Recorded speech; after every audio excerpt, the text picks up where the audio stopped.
Hello folks, welcome back to the 450. Finally have the 450 back, fixed up, ready to roll. I've been hauling all my gear around pretty much with the Ram and the 550 for the last month or so. I got the Ram, I wanted to try it out. Got the new trailer, I wanted to try that out. For all those reasons is why I was using the Ram. Technically illegal driving this truck with the fender off, with the wheels sticking out. So try to keep it off the road as much as possible. But anyway, it's fixed up now and we're ready to roll. So first thing, we'll take a walk around the truck and you'll notice that all the parts are back where they're supposed to be. Now, I wanted to take my Diamond C today, but for reasons I can't. My toolbox latch completely fell apart the other day. So I gotta fix that. But I haven't used this trailer for a long time actually. I've been using this one because it's a new trailer. I want to try it out before I send it out on the road, make sure everything's good. You know, it's a good little trailer. It's 5 feet shorter than this, so it's easier for getting in and around. But I did want to take my Diamond C today because this will be my setup, my 450 and my Diamond C. But I went to put my 3-inch ball in and the thing just completely fell apart. So the whole mechanism on the inside just broke off and fell apart. So I cannot use that at all. So I'm using the K-Trail. I'm using my new little guy. But we got about an hour and a half drive or so to pick up the machine.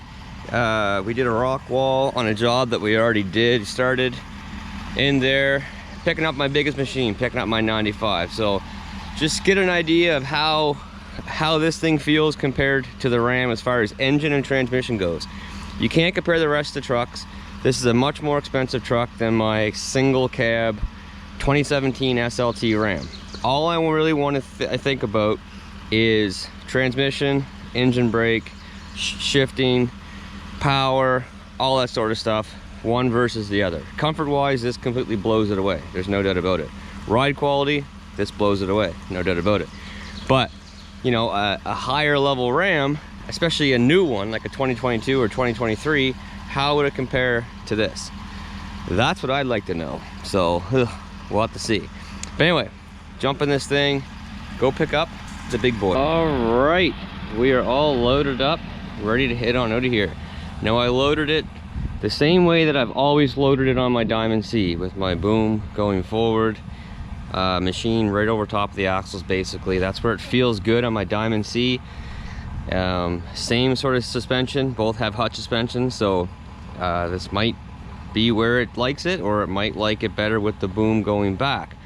This is how I hauled this machine the one time I used this trailer with my 3500 with my Ram. So anyway, we're gonna see what takes place here. It would be nicer to load it with the boom going back, because when you're chaining down here with this style ramp versus the solid back end like my Diamond C, you're messing around with these ramps here and it's just a little bit more of a pain in the butt. But I'll see how this feels. This trailer won't be used a whole lot for this machine anyway, but if it feels a little bit bumpy or jerky or whatever, next time I haul it, I'll load it with the boom going back and then the machine will be pushed this way a bit. But I've got 60 pounds in the bags. I got my brakes set. The brakes are actually really strong on this trailer for electric brakes. So yeah, we'll see how this thing feels. First time hauling heavy with it in quite a long time. All right, so first off, the placement on the trailer feels really good. This trailer hauls really nice, actually. I really do like this trailer. Maybe could use a touch more tongue weight, but it feels great. There's no sway, there's no bobbing really. It honestly doesn't feel like there's a whole lot of weight back there, but you know, we're right at about 30,000 pounds. So the first thing that I'll say is, in the Ram, you just kind of chug along and it does its thing and you're okay with that. But in the Ford, you know, I do have the Banks pedal monster on this, so it just makes the truck feel way more powerful anyway, even though it's not. It just makes it feel more powerful. You just want to go faster in the Ford. Like, it just does it It's quieter. Obviously with the 10-speed, your RPMs are typically lower. It just seems to do it, speed-wise, it seems to do it a bit easier. The Ram, you know what? It drops down to 4th gear or whatever, and it just pulls up the hill. It just does its thing. It's hard to compare really the two trucks because the Ram is, you know, more of a base model. It's a short wheelbase. It's louder because it's just the cab's smaller. The Ford is super quiet. You can barely even hear the engine in here.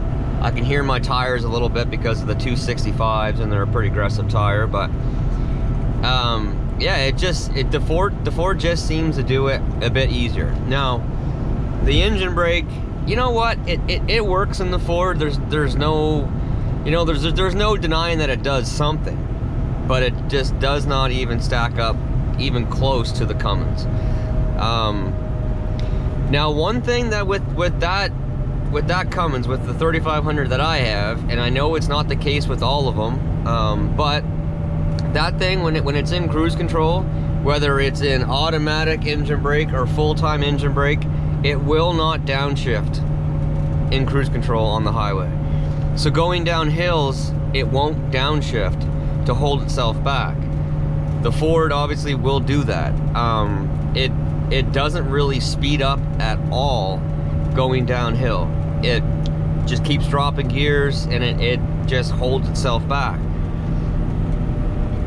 Like, we just pulled up that grade in 8th gear. 8th gear is an overdrive gear. So there's lots of power in these things. And obviously, like I said, I wouldn't talk about the comfort, but you know, this truck is so comfortable. The cab's bigger in these trucks than they are in the Rams. You know, I will really need to try to find like a 2019 and newer Ram to try out with this setup, just to compare it better to this truck.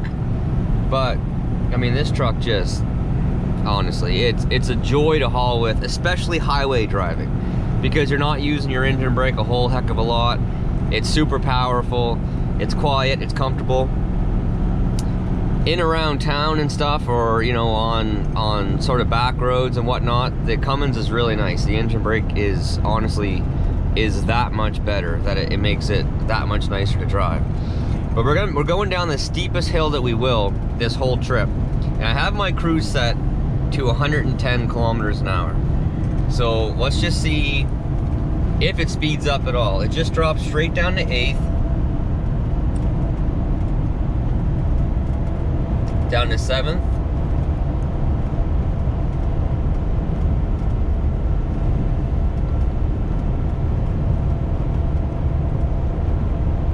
now with this truck too, as well, with the adaptive cruise control and the cruise control system, it will use the trailer brakes.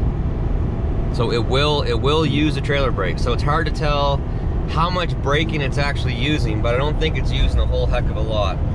We're in 7th gear, and it just holds its speed. No problem whatsoever. If I was in my 3500, the one that I have, it would have been heading down that hill at 125. It just would, unless I put the brakes on to get it to downshift. Then it will downshift, but it just will not downshift to cruise. All right, so this is going to be like our steepest, longest grade on this trip, heading back. I just locked it in 8th gear because there's some slow moving vehicles in front of me. So I'm going to see if it can pull this hill in 8th gear. Typically it needs to drop to 7th. Occasionally it can seem to pull it in 8th. But I've got my cruise set to 102. We're into the hill right now. We are starting to slow down.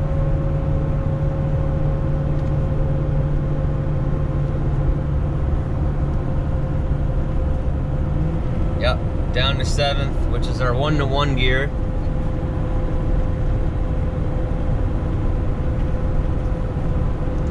So typically I'd hit that hill at, you know, somewhere between 100 and 110 kilometers an hour. And I hit it at like 85 or 90. So that's a hard pull. That's a hard pull.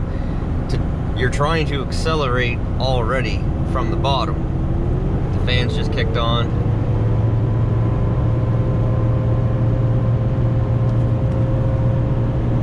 Put it up to 10th now. Starting to crest the top of the hill.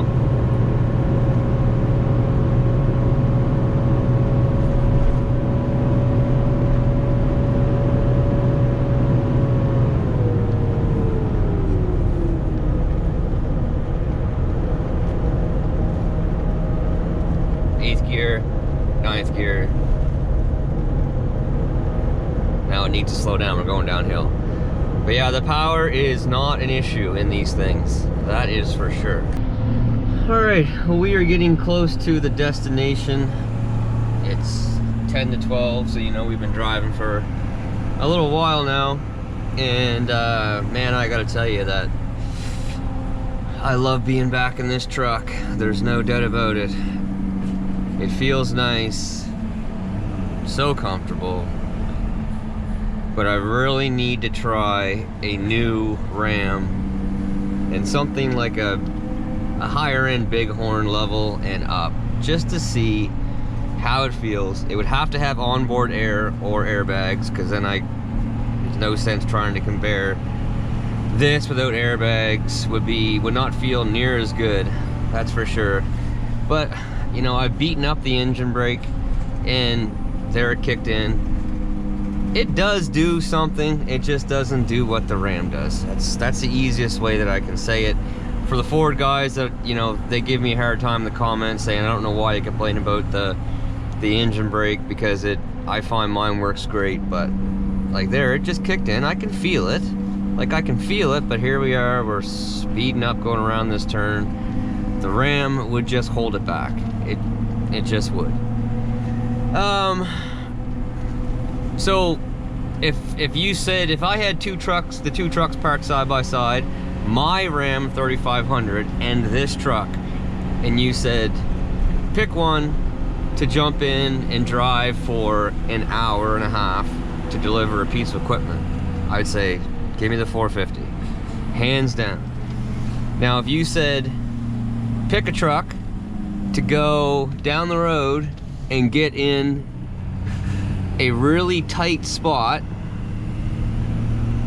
I'd say give me that Ram, hands down. There's things about the Ram that I really like. I've said them. I like how the truck just chugs along, like I really do. I love the sound of it, to be honest. I love the sound of the Cummins. I love the engine brake. I love the transmission when it's hauling. It just seems to know what to do. But there's more things about this Ford that I like better than that truck. Not every Ram, that truck. And I mean, there's reasons for that. This is a pretty expensive truck that I'm sitting in here right now. But anyway, this is where we're going, right here, but I gotta park down here to unload it. I've done a bunch of work in here in the last couple of years, and now we're doing some more. So here I will park it right here, get her off the trailer, and head on home and unload this thing. All right, folks, so here we are back at the homestead property. Lots of pine logs here hauled up from down in the thicket down that way. But yeah, I love this thing, I really do. Would I consider selling it? Yeah, honestly, because right now the market for these particular trucks are absolutely insane. These are selling for like $30,000 to $40,000 more than what they're stickered for, new. Because you can't get them. You literally cannot get them. So yeah, I would sell it, but what do you replace it with? I'd rather not sell it, but man, I would, to be honest. Anyway, folks, I think I answered my own questions. Hopefully I answered some of yours. It's hard to compare this with the new one. I've said that 5 times probably in this video, but be nice to have a new one side by side, haul the same load back to back and see how they feel, because then you could really make your decision. Because I wouldn't want to sell this thing and then regret it by getting a new Ram and being disappointed. Anyway, we'll see. All right, guys, that's gonna do it. So hope you enjoyed the video, but until next time, take care, stay safe, and we'll see you then. Bye.